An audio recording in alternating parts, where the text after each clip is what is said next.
Hey everybody, my name is Samia and my pronouns are both they and she. On this channel, I like to do content pertaining to locks, plants, and lifestyle, and then every now and then I like to sprinkle in something new. So if you're down with any of that, please be sure to like this video and then subscribe. Alright, let's vibe out.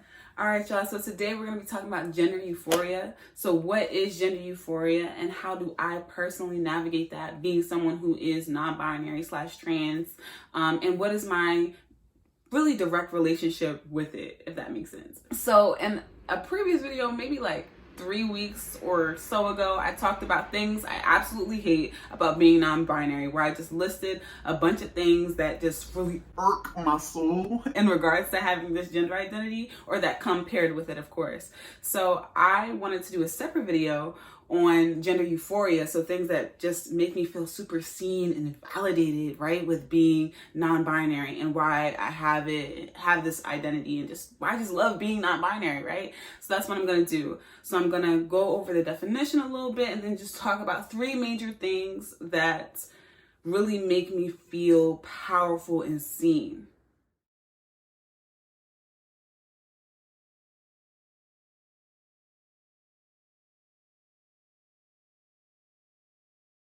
So for those of you who do not know, gender euphoria really just means situations or experiences that makes a trans / non-binary person feel super validated or seen in their gender identity. So that could be different for everybody. It's not gonna look the same, but there will be some similarities between trans and non-binary folks, of course. We live in a society that constantly tells us that we have to live by a specific gender binary, right? Like that men are supposed to do this, women are supposed to do this, and there's no literally crossover in between, and there's certainly no other boxes or other categories.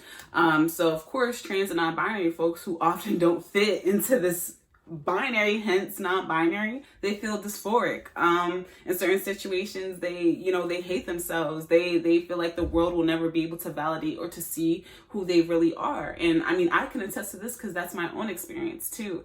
And I can really make a separate video going into depth about that in particular. But yeah, I mean, our society in real time, real life, doesn't really support us and doesn't really care about us. But there are these semblances of time, these moments where trans and non-binary folk feel validated, like someone just says something or does something the correct way, and isn't crossing a boundary in a specific way. And for me, I live for those moments. So we're gonna get into them right now. Number 1 for me will have to be when folks use my they them pronouns. My pronouns are currently they and she, so like I have 2 pronouns, and yes, folks can use them interchangeably, but I also talked about this in my dysphoric video, or my what I hate about being non-binary video.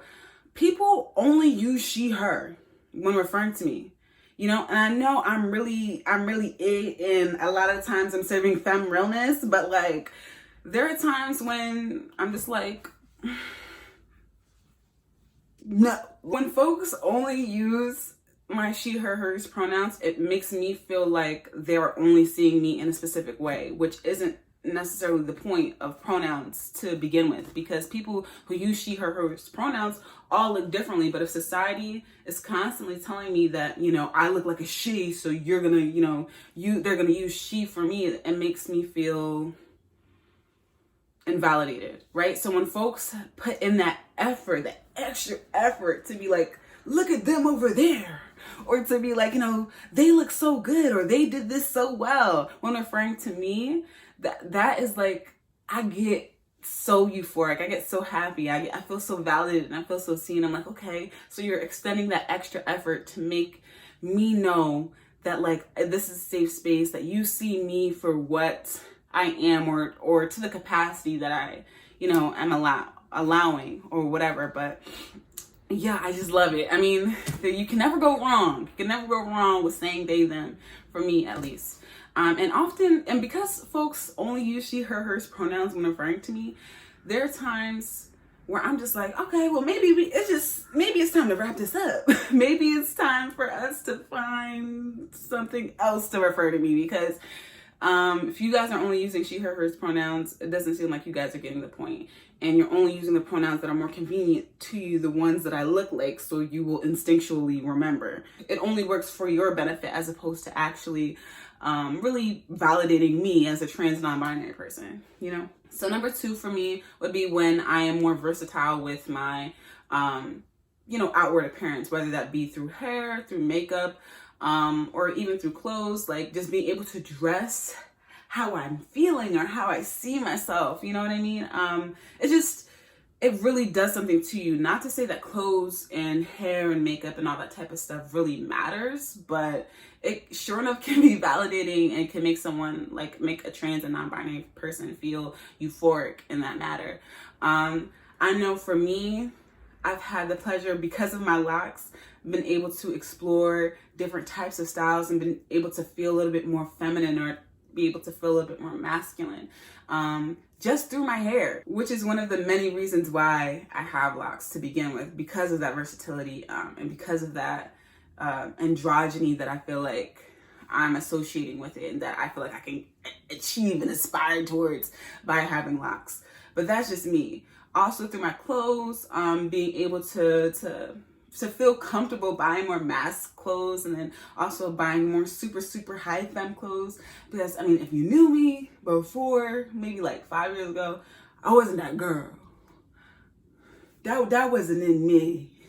super high femme. That wasn't there. But yeah, now I'm able to have this type of balance between both of them. And this past quarantine, I've been able to explore with makeup in a way that I haven't been ever able to do. I mean, I have a really long history with makeup. It used to be only mascara on the eyebrows for doing the eyebrows. It used to be just some eyeliner and some black lipstick, and then I'm out. That's it. But now I've been doing looks. I've just been playing an eyeshadow, okay? Like, I've been really giving it to him.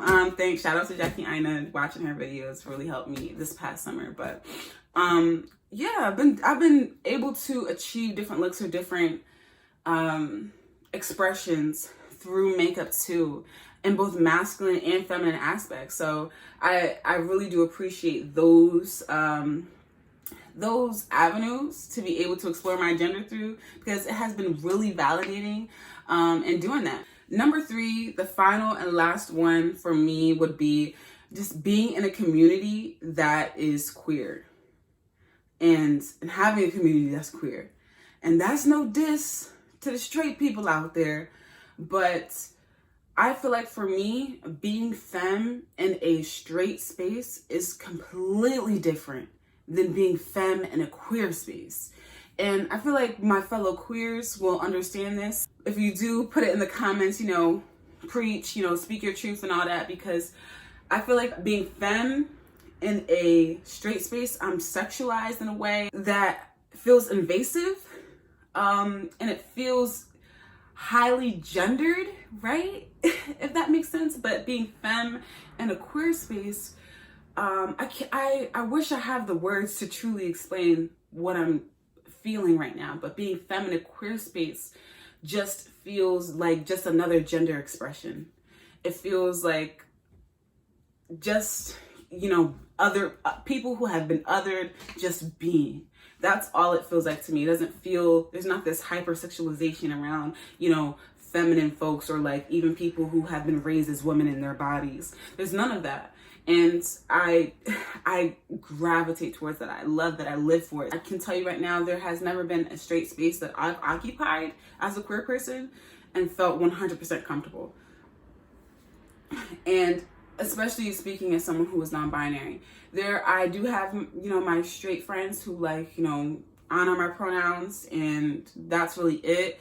But when you're a non-binary person in a straight space, a non-queer space, it's very much like you have folks who honor your pronouns, but it's almost like you're a girl, but you're choosing to use they, them pronouns. And that's how they're navigating that, if that makes sense. But as opposed to being in a queer space where it's like, you are around a bunch of other people who are probably trans non-binary themselves, or, you know, queer, or whatever it is, just other, right? But they've already had started that process of unlearning their transphobia in a way where it doesn't feel like you're othered.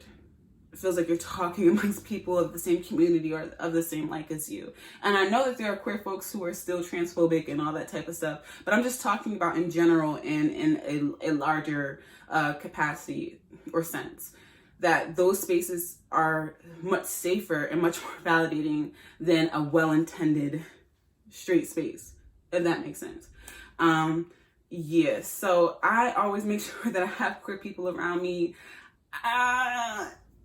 That's kind of necessary if you want to get to know me. I mean, but that's a whole nother conversation. But having queer folks around me in that space always makes me feel validated, especially if they are trans and non-binary themselves. Also, it's like, I know that as a trans and non-binary person, I'm not going through all of these different, you know, dysphoric or, you know, oppressive systems by myself. I know that I have a community with me who have the same experiences, and you can definitely express your hardships and your, you know, the things that you go through to folks who are straight and all of that, but there's nothing like having a community who knows exactly what it is that you're going through by your side. Folks who know and can empathize with you and can just really just be there as a validating and grounding force for you. There's nothing pretty much like it, you know? So I always make sure that I have queer folks around me in my space if I'm talking about community that I can tap back into, and I can always reach out towards.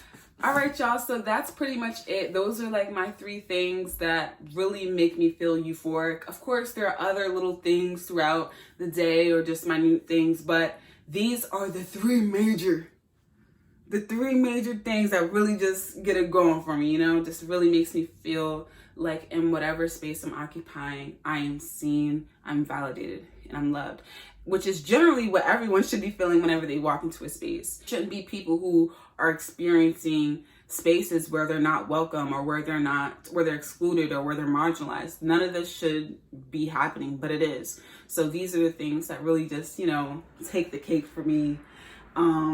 Yeah.